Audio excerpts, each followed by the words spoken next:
দক্ষিণ আফ্রিকাকে হারিয়ে চ্যাম্পিয়ন হলো ভারত। আর এই চ্যাম্পিয়ন হওয়ার নায়ক বিরাট কোহলি। ম্যাচ জিতে চ্যাম্পিয়ন হয়ে বিরাট কোহলি কল দিলেন স্ত্রী আনুশকা শর্মাকে। ক্যামেরার সামনেই স্ত্রীকে ভিডিও কল দিয়ে বিরাট কোহলির এ কেমন কাণ্ড।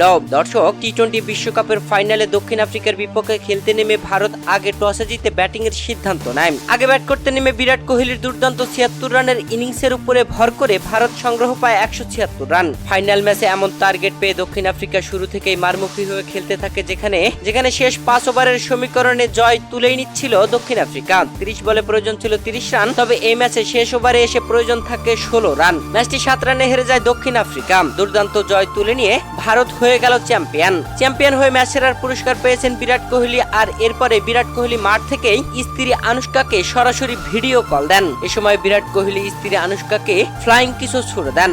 দর্শক, আনুশকা শর্মাও হয়তো অনেক খুশি, কেননা এবারে টি-20 বিশ্বকাপে বরাবর ব্যর্থ ছিল বিরাট কোহলি, তবে ফাইনাল ম্যাচে এসে দুর্দান্ত ব্যাটিং করে দলকে চ্যাম্পিয়ন বানালো।